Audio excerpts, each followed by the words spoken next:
Monsieur Manu Katché.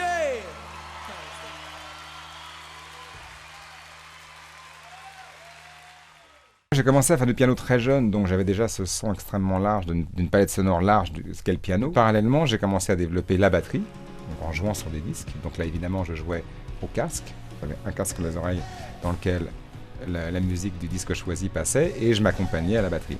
Moi, j'écoute la musique très très doucement, à un volume très très bas.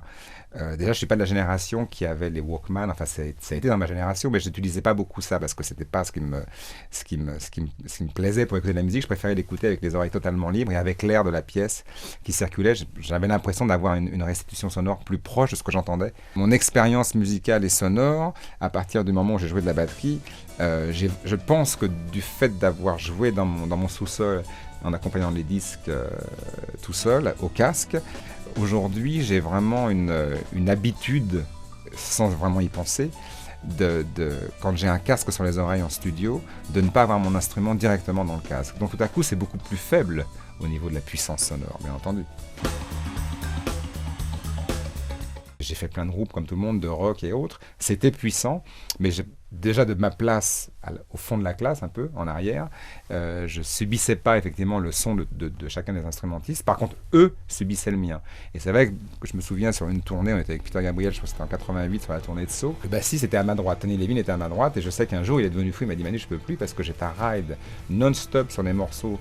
Et donc comme le son, comme je l'ai dit, projette énormément en avant, lui prenait la ride avec toutes les harmoniques aiguës. Je connaissais un batteur aussi, américain, qui est sourd, carrément sourd, qui a eu un vrai problème, encore une fois, qui est arrivé lors d'un concert, trop proche de la façade, donc de la sono, mais vraiment très très proche, guitare électrique extrêmement aiguë, et lui est devenu sourd direct. Donc lui, il a carrément deux appareils, comme pour les gens qui n'entendent pas, et joue de la batterie, donc c'est extrêmement compliqué. Hein. Sting notamment a un coup fait, je crois que c'est l'oreille gauche, si je ne me trompe pas, où il a beaucoup souffert. Je sais qu'il était venu, il y avait un professeur qui l'a soigné avec certaines symphonies de Mozart. Ce qui ne lui a pas permis forcément de récupérer complètement tout à 100%, mais en tout cas d'augmenter, de récupérer, on va dire, entre 10 et 20%, ce qui est assez énorme. Moi, souvent, je me balade dans les transports en commun ou ailleurs, on voit des jeunes avec les casques de baladeurs, et j'entends extrêmement bien ce qu'ils écoutent. Donc ça veut dire que c'est à donf dans les oreilles, c'est impossible.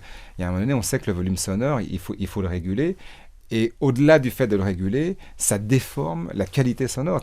C'est ce qu'on appelle, on dit généralement, ça sature, et c'est inaudible. Il faut faire super attention parce que c'est extrêmement dangereux, et puis tout à coup, c'est irréversible. C'est-à-dire que de toute manière, il n'y a pas d'issue. Ce qui est rédhibitoire, c'est les aigus et super aigus. Tout ce qui est au-dessus du médium, on se le prend, et là, ça va directement dans le tympan, et ça nique. Excusez-moi le terme, mais ça nique total, c'est mort.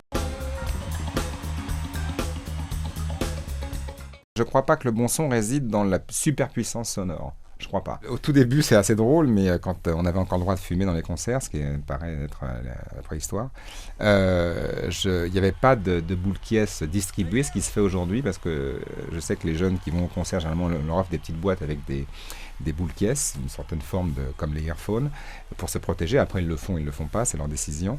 Nous, à l'époque, il n'y avait pas ça. Il n'y avait pas vraiment...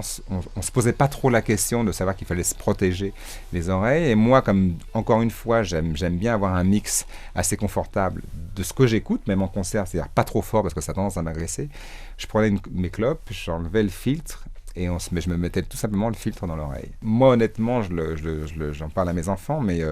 le plus possible, c'est d'écouter la musique avec des haut-parleurs pour que l'air circule. Je pense que les jeunes et moins jeunes, qui ont les MP3, les baladeurs avec les casques, et écouter non-stop à fond pendant 2 heures la musique, ou voire plus, je ne crois pas que ce soit franchement nécessaire. Effectivement, on a envie parfois de se laver la tête et de dire voilà, là on va se faire un truc, on va s'en prendre plein la tronche, ça va être génial, on a vraiment l'impression de vivre un truc génial. On est tous d'accord là-dessus, mais pas 2 heures consécutives. Si tout à coup j'avais plus d'audition, en tout cas zéro, j'aurais une perte d'équilibre. Donc je pense que physiquement je serais